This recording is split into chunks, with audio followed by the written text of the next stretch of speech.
Do you know why you guys can't hear me? Because I have my headset plugged in. The fact that you could hear me at all is spectacular. So hopefully somebody just chime in right now and tell me if you can hear me better now. I love Mercury retrograde. It reminds us all the time being humble, coming back and being smart. Yes, much better. Okay, well, you didn't hear all my yammering. That's good. What we are talking about today is is the astrology for the weekend, the astro design for the weekend. And then we're going to dive into galactic astrology as I wanted to on Monday, but couldn't because the servers were down on the website. And that means today we're going to get a chance to do that. So, as well, I'll need some volunteers out there for people who want to. Allow me to use their birth information to construct a chart and then kind of go through that with people online. I won't be able to do it for all, but um, Tom says we missed all the profanity. Well, I really wasn't cussing. I was really kind of happy. It's going to be a beautiful day and all of that.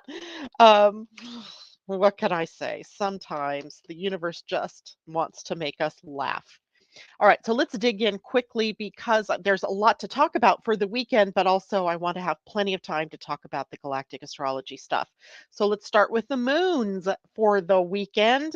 We have two, one moving in or in Leo that is going to complete by early tomorrow. Well, midday tomorrow for most of us.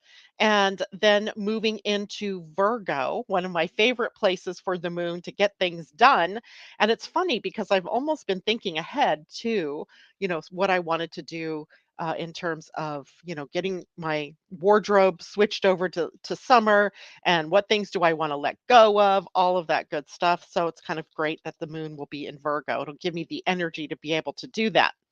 But let's start with where it is today. Today in the sign of Leo. And today then puts it in a square with Mercury in retrograde and also a square with Uranus, both of those. Planets Mercury and Uranus in the sign of Taurus. And of course, Taurus and Leo, both fixed signs, meaning they have a tendency to get stuck or to stay. They give us longevity and perseverance energy, but sometimes they can get stuck. So the square to Mercury retrograde might be where are you getting into thinking ruts and how can you pop yourself out of the old rut of thinking or believing or communicating and move forward. The square to Uranus might really bring up this place where you're feeling a little bit like you are constricted or constrained in some way, and Uranus yearns to break free and liberate us. So there may be this sort of feeling, this today especially, of that moon squaring those two bodies. Later in the day, we get to a sextile with Venus, and that smooths everything else, right? Smooths everything out, as in, Venus right now is in the sign of Gemini, the sign of communication, and with the moon in Leo and the moon and the sextile to Venus, there's a lot of possibility for constructive conversation, for smoothing over any kind of conflict, perhaps that's been going on in your own life or between you and other people. So it's a good thing, right? Today brings us a good thing. Now, we also have the dawning of the new Human Design Week today, and today is also one enlightening. We begin in the Pleiadian calendar a new week. So we have freshness in this weekend, newness in this weekend, and one is always the new beginning in the Pleiadian calendar and enlightening. Let's turn on the light bulbs. Let's see things in a new perspective. So it really does seem like this is a great weekend that we have on tap, even though there may be some, some scritchiness along the way. The new Human Design Week, we're going to go diving into that in a little bit. But just to let you know, the sun has moved into the gate 24, which is called the gate of blessings in quantum human design or the gate of rationalization in traditional human design. And then the earth, the counterbalance or the challenge to be able to raise our energy to the level of the sun, is at the gate 44, the last gate in the transit of the earth through the spleen center. This will be week 7 of this transiting energy that has been provoking fear, perhaps, or helping us to see our shadow energies more clearly, or in a way that allows us to move through it. And I'll explain more about what that means in just a bit. Now, tomorrow, Saturday, April 29th. Wow, we're getting to the end of the month. I cannot even believe it. The moon will be in Leo and in the void of course, from 3:53 a.m. Pacific time until 11:59 a.m. Pacific time, which means that the void tells us we're about to change signs, and it's a time where things just kind of wander, right? There's not a whole lot of energy to start something new or to move in a different direction or to get things done, really. It is really kind of a time to just wander. So whether you wander or whether you just read a good book tomorrow morning is the day to do that. Now, if you're on the East Coast, of course, that's going to take you until 2:59 p.m. So a good chunk of the day, but expect after that the moon's movement into Virgo, giving us some energy to get out and do some things, right? To get some work done, to organize some things, to clean out some things. It's been a long winter for most of us in the country, so maybe it's a time to open the windows and let all the fresh air in and get rid of the winter doldrums. But it is also a day when the moon will be in an opposition to Saturn, so be prepared for, a time where perhaps we feel a little low or we feel a little more tired, lethargic maybe, but also maybe more imaginative, more creative, and more inclined to live in that more imaginal world rather than, diving into the real world. And then as well on Saturday, Mars will be in a sextile to Uranus, and that always brings us good energy for doing things, for inspiration. It's kind of the spark for inspiration, for maybe creative energy, or for getting something done, getting a project up and running.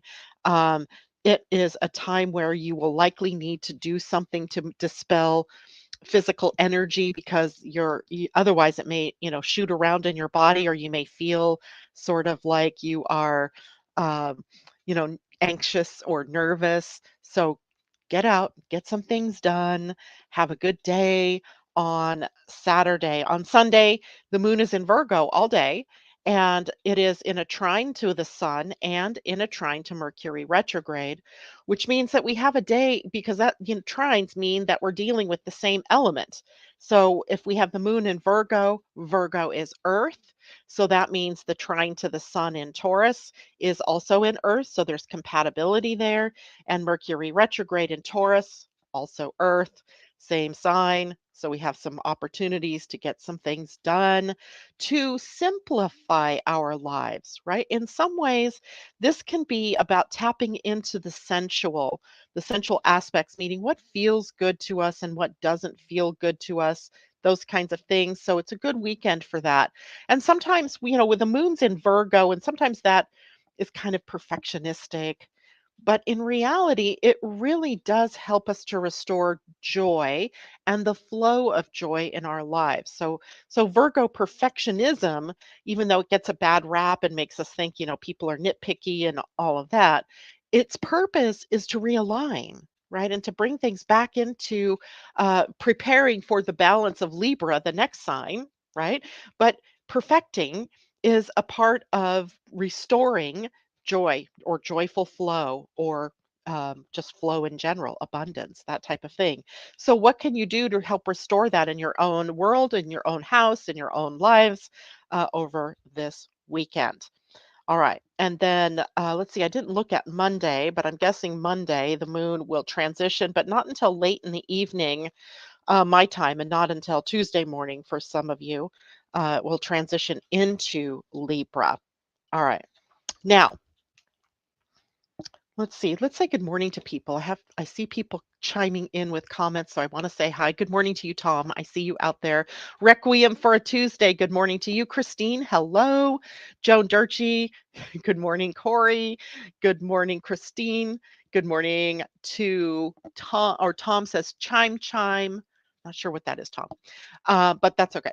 Debbie Tippett's Tumiel, good morning to you. And Christine's volunteering. Debbie's volunteering. I'm going to write notes down. Debbie and Christine. Okay, so then Corey. Cool. So hopefully we have time for three. That'll be good. J Lo, hello to you. And God, my vision is so blurry this morning. Debbie, we had a tornado touchdown in my town. A house lost its roof. The people had just moved out. Oh, my goodness. I'm so sorry. You guys don't normally have tornadoes, do you? Except maybe with hurricanes? That's just so interesting, right? Lo, thank you. Please remember to hit the like button if you are on YouTube. Share that video with your friends or your family, your networks. And if you are on Facebook, hit the no, wait, it's thumbs up on YouTube. It's like on Facebook. Thank you very much. Good morning to you, Kajella, and hello to Londa. It is good to see you out there this morning. I was thinking about you this morning too. Catherine Worcester, good to see you. She says, I'm so happy to be here. Good morning. And Joan also. Joan. Archie. Okay, so now let's dive into the Human Design Week so that we can get over to Galactic Astrology, Galactic Astrology, which I'm overly excited to share with you. Apparently, so the Human Design Week begins today and runs through May 3rd. So this is actually finishing up the transit of the sun or the earth through all of the gates of the spleen, and it completes the month of April. I actually included this week in the month of April because otherwise I would have had a very long May, right? Because of the way the weeks work in human design. There are fewer days in the human design week than there are in the actual calendar week. So if I don't split it up like this, we end up with sometimes 7-week months, and I didn't want to do that. So we have a 6-week month. This will close out all of this April energy and then open us into May's energy. But I'm really kind of excited about where the sun and earth are at this point in time because the sun is sitting at a gate that for the longest time in traditional human design was called the gate of rationalization, which isn't particularly sexy. There's just not a whole lot you can, when you're thinking about rationalization, it feels very mind oriented. It feels kind of even limited, like I'm rationalizing everything that's going on around me, or I'm rationalizing why I should or shouldn't do something, all of that type of thing. So when quantum human design came along and Karen put the word blessings out there, I was like, awesome, because it is a much better word to describe what's going on at the gate 24. Even though rationalizing and rationalization are a part of the experience of the gate 24 as it sits on the ajna, right? So it's part of the mind. Now, for some of you, that may trigger some anxiety this week and anxious thinking, or this week, not just weekend. Anxiousness if you get too much in your head and you're trying too hard to think your way through things. So when we look at this, this is a gate where when it's activated, we sometimes have to look at where it is we're settling for less than what we deserve or what we want in our lives. This gate does have a tendency to rationalize why I can't have more, or why I should stay here, or why I shouldn't do something, right? There's this rationalization that is has the effect of keeping us caught or keeping us in a stuck place. And there's a good number of questions here in the why category for people. Well, why should I change? Why is this happening to me? Why can't I do what I want to do? Why can't I go where I want to go? Those kinds of things. It asks the question why, almost like a 2-year-old that's insistently asking the question why, right? Put your shoes on. Why? Go outside. Why? On and on. So the question becomes pressure that builds up at times, right? So the question is the search for the answer or I mean, the question why is the search for what comes next. Now, here's the other thing here. This gate begins to translate knowingness. There isn't logic here. This isn't a gate of logic. It doesn't fall into the logical circuitry. in your human design. So even though we're trying to rationalize and that feels like a very mind-oriented activity, this is not a part of that series of gates. It's a part of the sensing circuit. It's a part of the circuitry that has knowingness. I don't know how I know what I know, I just know. But then tries to rationalize how it is that they know, right? It's, and it can be, this runaround in your head if you get caught up in the mind. It is also a gate that brings us the beginning of gratitude, being really grateful for all of the experiences that we've had in our lives, the good and the bad, right? All through the spectrum of things that we've experienced. The lesson in this gate is to learn to allow what you truly deserve into your life. That's what we're learning. And then to use the experiences that you've had to as catalyzing points for you to get through the pain. So the pain or the wound that you've experienced. So, you taking all of the experiences in your life, right? You have this, balance point of all of these experiences, some of them positive, some of them not so positive, and how it is that we frame those experiences, right? So we could frame things as, oh, woe is me. And this, I'm always getting dumped on by others. My relationships never go anywhere, on and on.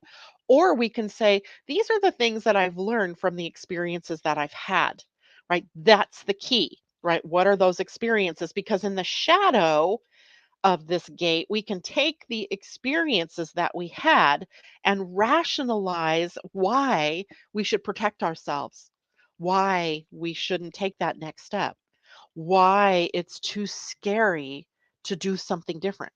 Right. So the shadow here means that we get stuck in old patterns, we get stuck in old beliefs, all of that type of thing. And then we refuse to change or to transform our lives, or we get caught in this pattern where we can't really do anything to create change, right? Because now we're just stuck. And then fear and paralysis is a part of the earth at gate 44. Gate 44 has a fear of the past. Remember, all of the gates on the spleen have a fear or a shadow, right, that they're fielding in our body. Remember, the spleen itself is about survival. And we've done a great job, right? Our fears have kept us alive as a species, right? Going back into history, it has been why the human race has thrived and flourished. But now, because we don't have the pressure point around survival instincts like putting away food for the winter or, you know, getting protection from other tribes or marauding groups. Now those fears have become things that are false, right? False evidence appearing real, an acronym if you've never heard that for the word fear. And in that case, the fear here is really about the the fear that things are going to happen the way they've always happened, right? Reading the signs incorrectly, as it were. This particular gate is a part of the logical sequence, and then we can see patterns here. And so let's say you're in a relationship, and as you start to move through this relationship, you start to note things that you had noticed in a previously failed relationship, and then the fear gets triggered that this relationship is heading down that same road. So you're bringing the baggage of the past up into the present when in reality, that may not even be the case, right? So we have to be very careful about allowing the past to hold us back, or our belief that the past is going to repeat itself. It never repeats itself in exactly the same way, by the way. It does repeat itself, but not necessarily in the way that we are afraid. So the earth at the gate 44 fears the past, as in the past might repeat itself, but it is also an intuitive awareness of patterns. The thing is, just don't take and predict the future specifically from a pattern that is triggering fear from the past. No, don't rationalize. Oh my God, this relationship, the last time this person did, I experienced this, and now this person is doing something similar. And now I'm really concerned that I am going to experience the same thing, leading to a breakup perhaps or something. All right. There's beauty in this gate, though. This is a gate that recognizes how to beautify something, how to bring it back into balance, how to bring it back into harmony. And it has a very good sense of smell. Clairolfactance, we call it. And clairolfactance means that you could smell a rat. You can smell when something isn't right. You can smell when something is really beautiful. Um, it's an interesting gate. Those of us who were born in 1961 have, I believe it's Neptune at this gate. And there are times that I am smelling things that no one else is smelling, right? No one else can smell what I'm smelling. And I'm like, okay, what is this? What is this leading me to? And it could be, something from a memory, from a pattern from the past. So it can be very good at smell. Now, those of you who don't normally have the gate 44 defined, it might be rather odd for you to have this sudden clair olfactance coming in and you smelling your way forward, as it were. um, Now, the biggest lesson here is to not get stuck in those old patterns, right? 24 and 44 work really well together in this aspect. And to have the courage to move forward, even in the face of fear, even in the face that of a pattern that you fear is going to repeat itself in the negative, that type of thing. um, Turn pain of the past into power, right? And powering your future, not holding you back to or holding you into an old past, which then leads you to compromise yourself. No need to compromise yourself, right? Compromising, not good. All right. Questions, comments. Water spouts on the Gulf, Debbie says, that go onto land, and then our tornadoes. We had 2-inch hail. Holy moly. Wow, wow, wow. You're having some fun down there. Take care of yourself. All right. So, no questions. If you have questions, you can go ahead and put those in there. I'm now going to switch over to galactic astrology. So, first of all, before I get over there, what is galactic astrology, right? How's it different from regular astrology? How's it different from human design? And in reality, it is different in how we calculate it or how we go and get that information, but it is still about you and how you can help yourself to tap into more truth about who you are, but we're doing it from a more galactic standpoint. And galactic, of course, implies ages past, right? Ages perhaps before the earth was here and or before you began life on the earth. We're really looking at, in this case, where the origins of your soul's experience in this galaxy, the Milky Way galaxy, began. Now, we see that through the astrological degrees that your planets are sitting at. All right, so we still have to look at your birth time, birth date, birthplace, and in this case, the year and the birthplace become very important and impactful because different constellations and different star groups are visible at different times, right? And through different centuries. And of course, also important what hemisphere of the earth you live in and were born in, because that becomes another key about what of your lineage is going to show up on your grid or on your galactic astrology, in your galactic astrology. All right, so first let's take a look. I'm going to have to, whoops, I have to share my screen first.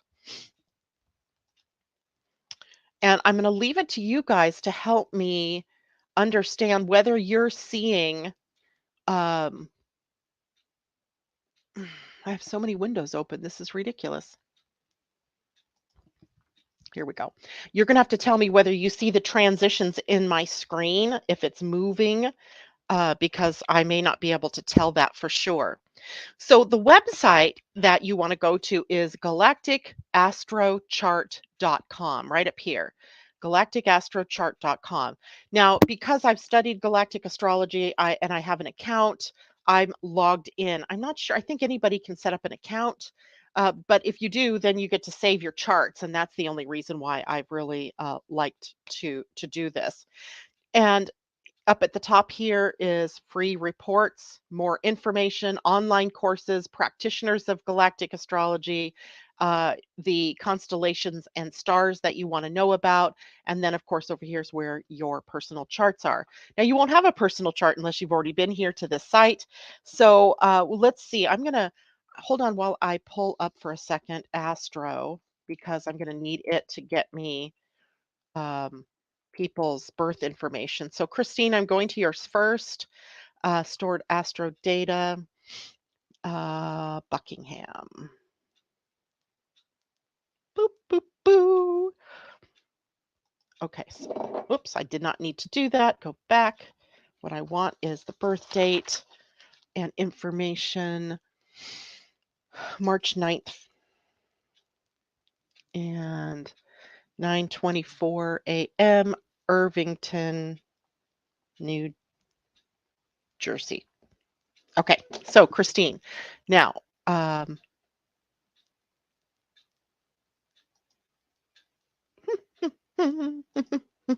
right, somebody tell me, are you seeing my galactic chart again?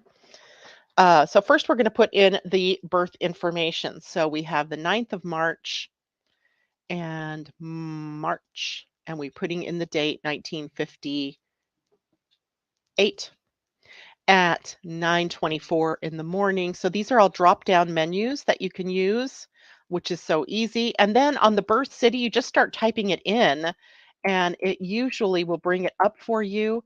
So the first one that pops up is Irvington, New Jersey, right? And now you click on calculate.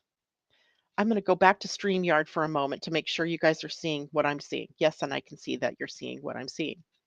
All right, so let me go back to here. And now all of the planet positions pop up here. But what you have to do is actually click once in the box so that all of those settings are highlighted.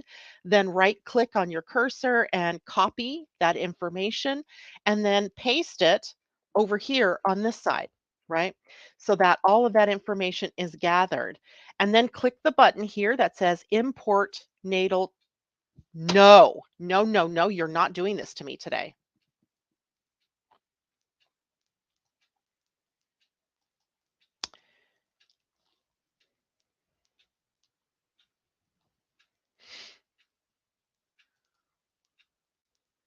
Mm.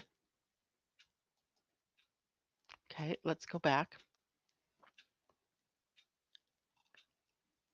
It was working fine earlier. There. Whew, okay. So it imported the natal chart data into this grid here.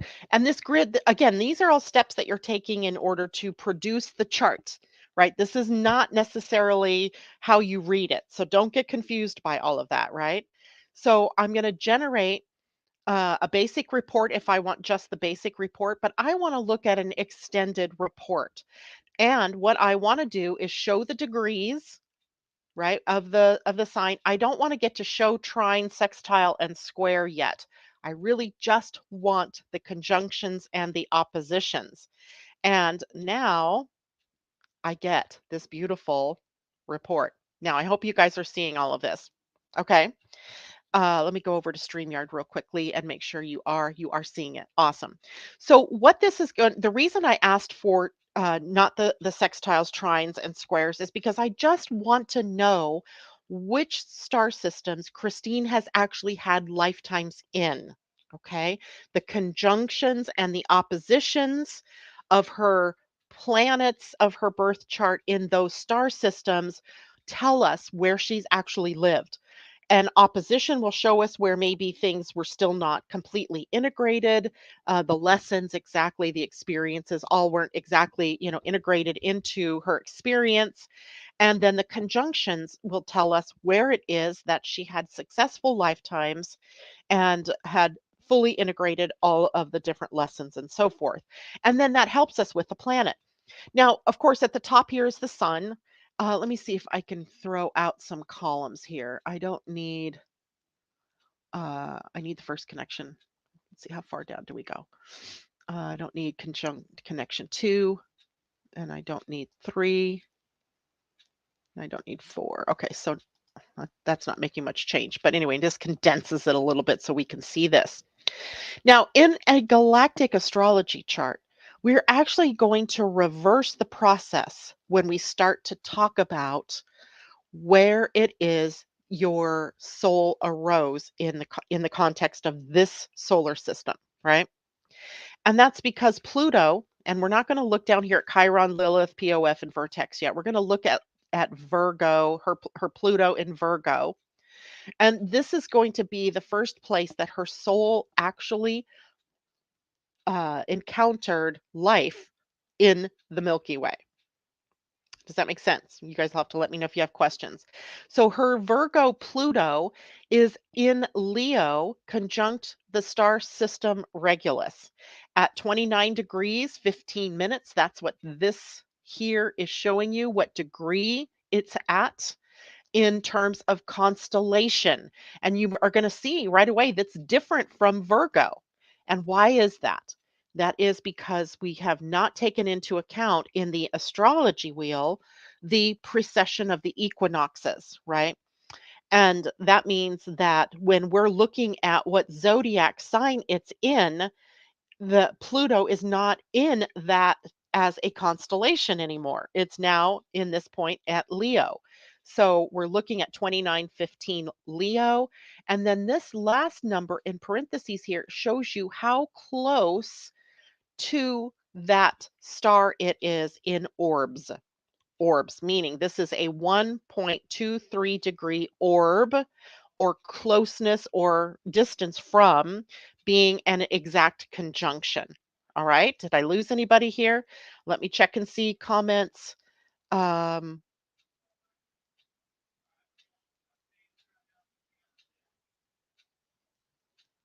okay. I think everybody's seeing this. I don't see any questions about that. All right. So galactic for her, I'm sorry, Leo is where her star system, her Pluto, where she first came into this star system, was in through the Leo Regulus gateway, okay, or constellation. Now, if there were more than one sitting here, and she doesn't, she has really only one at each of the places. But if she had two conjunctions here, let's say, what we would do is look at which one of them was closest, right? Which one of them, this number here was closest. So the lower that number would be, the closer it would be to that conjunction, and it would be more importance to the discussion of her lifetimes in other galaxies. Now, then we can go up to Neptune. Neptune was a place where she was conjunct the Shapley attractor, which is part of the super galactic center, I believe. Her Neptune is about 2.5 degrees away from that, so not real close. So we're talking about time that she spent there. That is probably um, one that she actually had integrated well, and you've spent more time, Christine, at the Shapley attractor and at the galactic centers. So something about those places, your Saturn is conjunct the galactic center, your Jupiter is conjunct the Shapley attractor, also part of the galactic super galactic center. And apparently, you've really enjoyed being and living in the galactic center of some, and the galactic centers are all crossroads, right? The crossroad areas. So you likely have come into contact with a whole lot of people, a lot of different life forms, different races from different star systems, including ones that are probably outside of the Milky Way. That's how souls would cross from other universes into our universe. Sometimes they come through that galactic center. So you've been, sort of um, around a lot of different types of people, of life forms. We say people because we're humanoids, but life forms. Let's do that. Okay. And look at how many times, right? One here, and Neptune and Saturn and Jupiter. And then when we come into the closer planets, we see that there's a galactic Shapley attractor opposition with the nodes. So your north and your south node are across that galactic center. And it's amazing to me how much that there is. And I feel like as I'm looking at this, because there's no sun placements here. So this is likely a lifetime on Earth, I would say, that you haven't been here very many times, right? That you're bringing a lot of wealth of experience from these far-flung places into this particular planet. All right. So now I'm going to do something else. Now I want to show you how complex this can get if we show the trines, the sextiles, and the squares.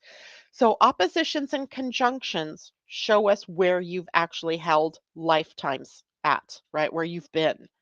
The trines, sextiles, and squares shows you the quality of the experiences you've had with the life forms of these other star systems.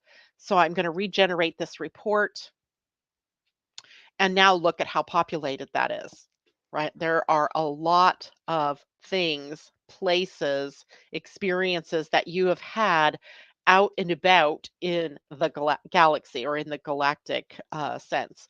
So here's where we see some sun lifetimes, right, that you have held.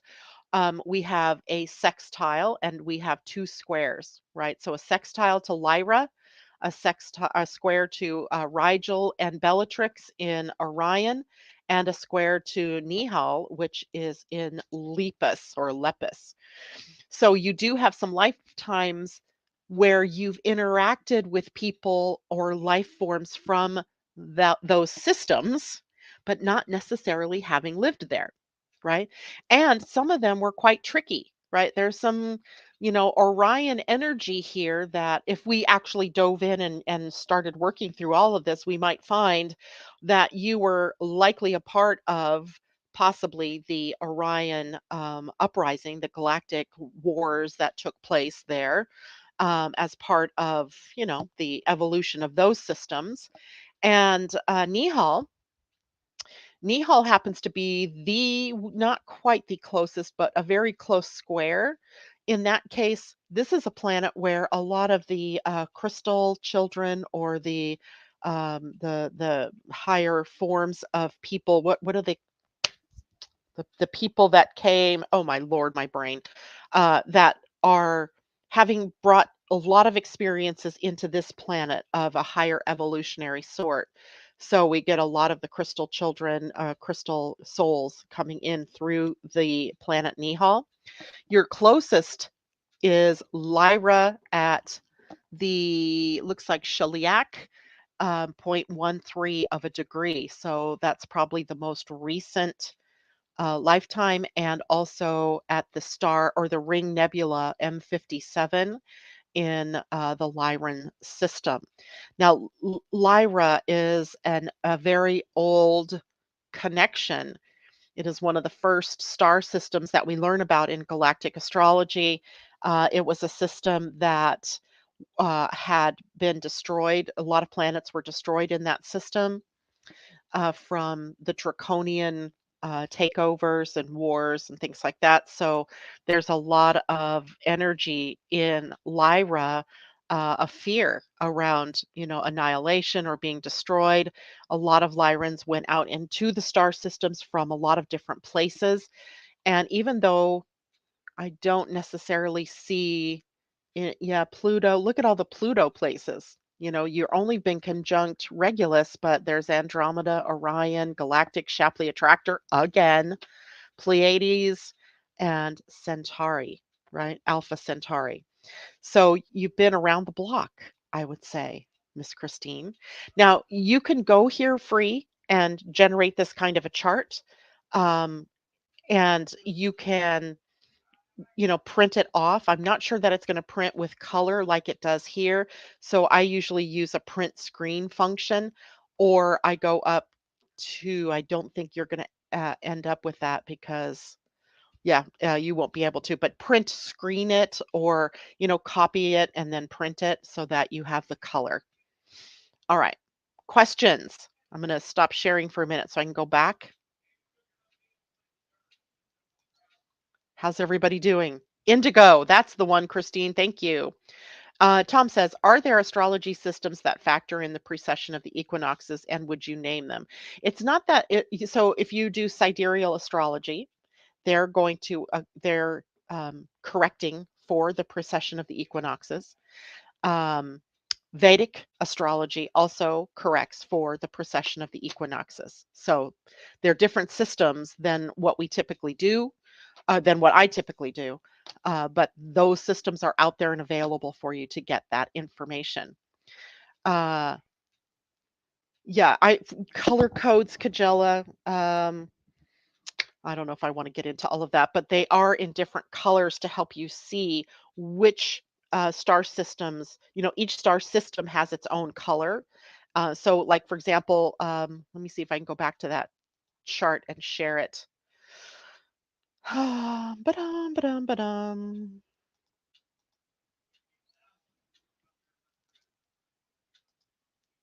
So when we go back here to Christine's chart and you see these different colors, the different colors will help you pick out, when you look at the chart, all of the planetary systems that go together. So here's a Lyra here, here's a Lyra here, and as I go down here, I'm looking for this purpley color that will tell me how many times I've been interacting, or that you've been interacting, Christine, with Lyra. And there's only three, right? Here's one here, a conjunction with of your part of fortune. So apparently that is a place that was really well integrated, and where you found luck in your interactions with people of that particular system. And if you want to look at Orion, they're all going to be this dark reddish brown. So you can go through and find, here's another Orion, and here's another Orion, just by looking at the colors, right? So the ones that are together are all in the same color, all right? In the same constellations, in other words. Is there more than that you want to add to that, Kajella? Because I'm totally open if that's something that you want to do. Once we have a chart, then what? Are there explanations for each transit, or do we need a session with you? Well, in order to really understand, right now, today, my whole purpose was just to show you how to get a chart and how to begin the process of reading what the information tells you, right? So that's the point. You've got a chart now, and you know that you're looking first at the furthest out planet, which is Pluto, to find out where your soul arose in the system, right? Or in the Milky Way. That's what I mean by system. And then moving upward to see where the other connections have been. Now, on this page, on when you go to, let's see if I can do this. If I go to desktop, is that going to show it to me? No. More. Let's go to meanings. So there's information on the site itself that generally tells you what is going on with the planet. So star systems aligned with the sun, the moon, and the ascendant can be indicating your most recent soul history or your human ancestral DNA, in the case of the sun and moon especially, and what star systems they're linked to. Here's a little explanation of the aspects.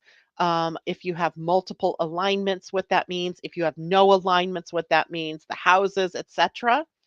And one thing to note, I use whole sign when I do astrology readings, but in galactic astrology we use Placidus. So we can manually change it to other systems, but I just kind of go with the flow of Placidus here because I don't have enough experience to see how changing that house system would affect or impact the chart. And yes, to answer your question, you can get a reading from a galactic practitioner.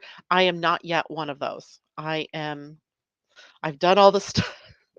This is so bad. I've done all the studying. I just haven't done the actual certification process.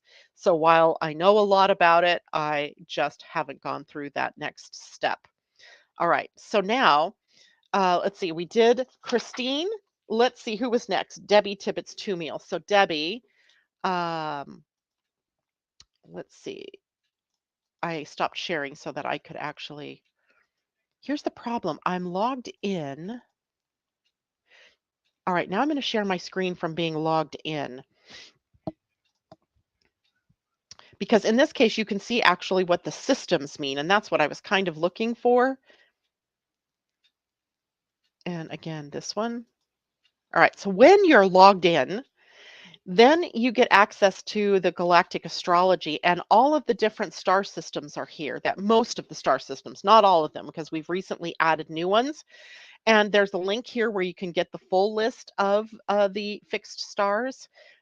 This is a page where you could select the year you were born.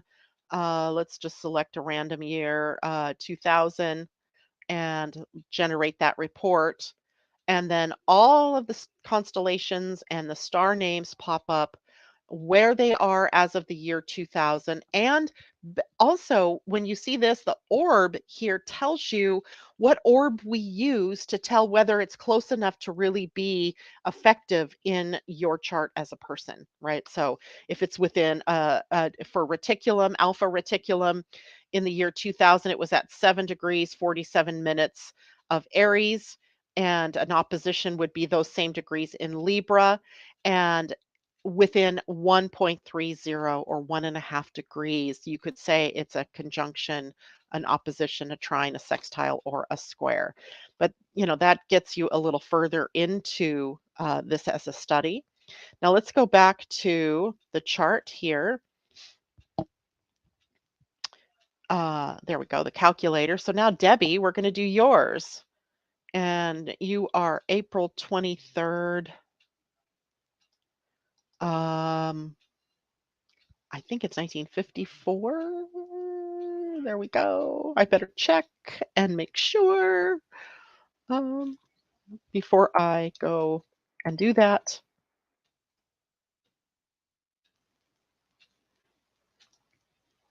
Just a moment while I check this out.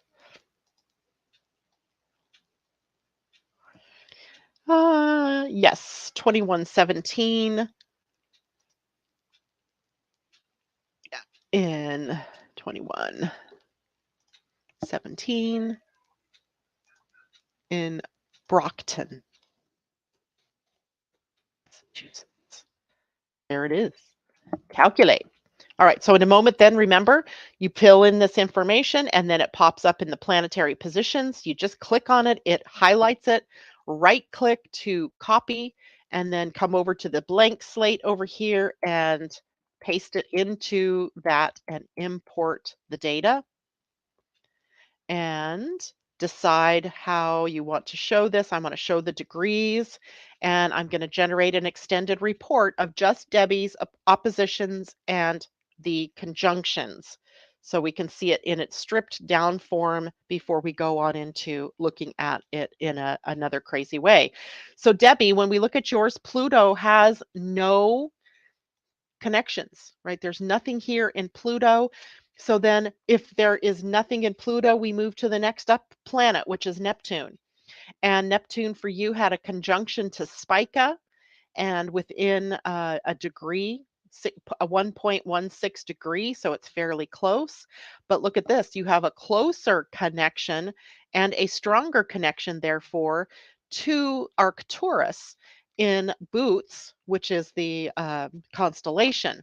And it's a conjunction that is only 1/2 of a degree away. So I would say, I would look at this and say, this is the furthest back expression of you in this Milky Way galaxy through Arcturus.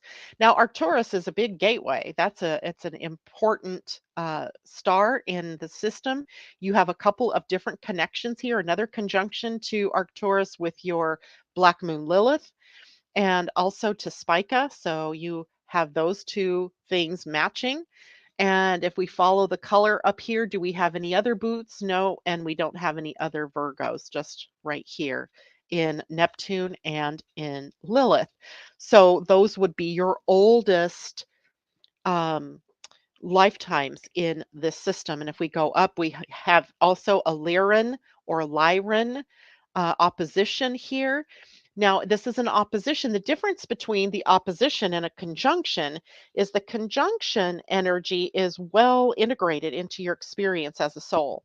Either you lived there enough times that you were able to integrate all the challenges that you faced, or you had significant interactions with life forms there that you've really well integrated that information into you. When you have the opposition is also a lifetime spent on that that system or in that system, but one that wasn't fully integrated. Now, I wonder, just a spitballing here, this is a very tight point zero 0.02 with Uranus in Lyra opposite an opposition to actually that's the Ring Nebula that one is where Lyran system is possibly where you encountered some real turbulence, right, between planets that were being destroyed and people migrating outward to other places in the galaxy, trying to flee war from the attacks of the draconian system.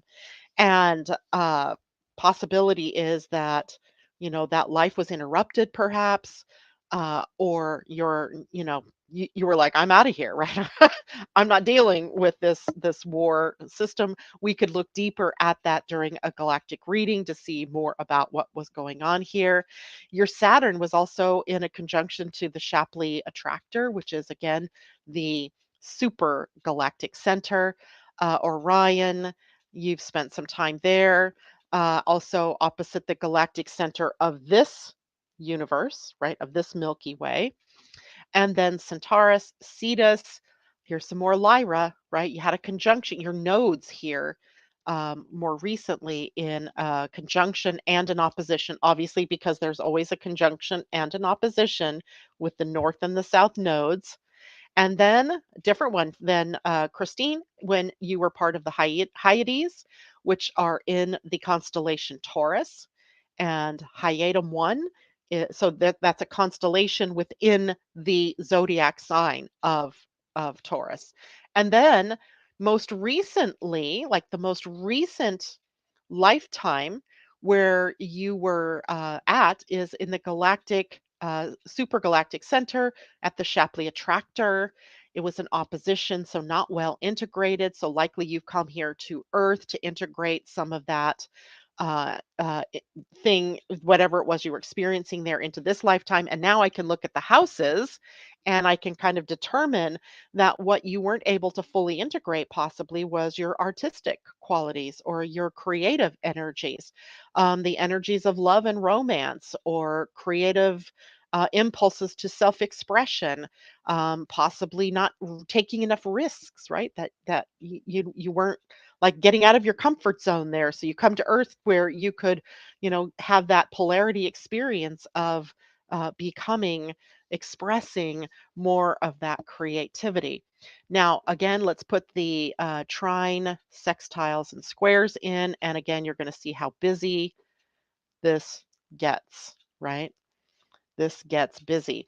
And we even pick up some Draco connections where perhaps you had that's square, so some irritation, some conflict going on, perhaps with beings from the Draco system. And does that tie in with your Lyran North Node and South Node? Quite possibly, right? Because Draco is the system where the attacks were coming from, right? They were trying to take over the Lyran system, and they did a fairly good job of it during that period of time. And you can see on and on all of these different connections that you have. Now, I realize that we're not really talking about what were those experiences, right? Because that's going to be a much deeper discussion. That's more of the realm of having a reading or a session in order to find out that information. But you can do a lot on your own just by, doing some searches on those systems so you can get an idea of what was the life like there or what were the people or the life forms like. All right. Okay. uh yeah, you're right, it is cleaner Kajella, but the colors help you really key into which systems belong together, and that's why I like kind of the color ones. And Joan says, I did my own chart. Awesome. Good, good, good. So you've already been able to look at that. Pam, if Lilith is closer, 0.15, or Uranus, 0.04, would they be stronger than Pluto at 1.5? Um, so Pluto is the oldest connection that you would have. So if it is a conjunction or if it is an opposition, that is your first incarnation into this system. All right. So you want to look at that one, right? Lilith is one that adds some salt and pepper to the whole season spicing of your lifetimes, but it's not one that we really look at to see what was your first encounter in the solar system. It would be Pluto. Now, if you had multiple connections with Pluto, then we would want the most closest one, right? That's going to be the one with the least amount of orb, because that's the one that was the most recent. All right. Does that make sense? Okay. And what was the other part? Now, Uranus 0.04, again, if you had, we're just looking at each planet separately. We're not comparing the planets to each other as to how close they are, just the planet. So if you're looking at Uranus and it's 0.04, and you have another one that's at 1.3, the one at Uranus with 0.04 is the one that was the strongest connection and most likely the most recent one. Okay, of the older connections. Okay, does that make sense? Good. All right, now, again, this is such a vast subject. I mean, this is vast. And it's it's exciting to do this. It's really exciting to look at this and to see where those connections are, but it's even more exciting when you start to connect those to the people that in your lives and run their charts and see, oh, where did we both come from the same star systems, or did we meet in another star system and then come to Earth to have a lifetime together? It's fascinating. So it really, and it's a full on um, study. So take time with this. First, learn how do I get a chart, and then orient yourself to that chart in terms of how to read the succession of lifetimes. And then maybe go out on your own and research for some of the information on those star systems. There are also really good videos that she has on that website, or links to YouTube videos. There's also information by a woman named Debbie Solaris and Denon. What is her first name? Eileen Denon or Ellen Denon.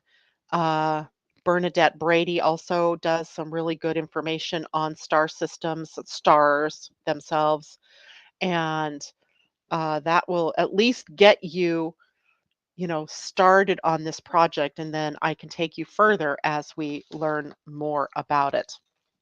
All right, that is it for me today. Now, here is an announcement. I will not be here at all next week. I am on vacation until May 10th. That's when I return to work, actually May 9th. But that's a Tuesday. So my next broadcast will actually be on May 12th, right? So you won't see me for about 2 weeks. And I apologize for that. I'll probably still post some things for you, but I won't be doing broadcasts until then. Another announcement coming, I've been working in the background on some new courses that I will be putting out. Look for the first free webinar on that around June 3rd, 1st through 3rd. I thought about doing it on the 1st, but that's a weekday, so I'm thinking I might do the introductory webinar on June 3rd. As that is a day where more people can maybe participate. We'll see which day I do that. Debbie says she's confused. That's okay. I expect that. This would be like me introducing astrology to you for the very first time, and you not really having an understanding of what it means to be a Taurus or any of that, right? So be okay with that. It's okay. Things will clear up as time goes on. All right. Thanks, everybody. Take care, and we'll talk soon. All right. Bye for now.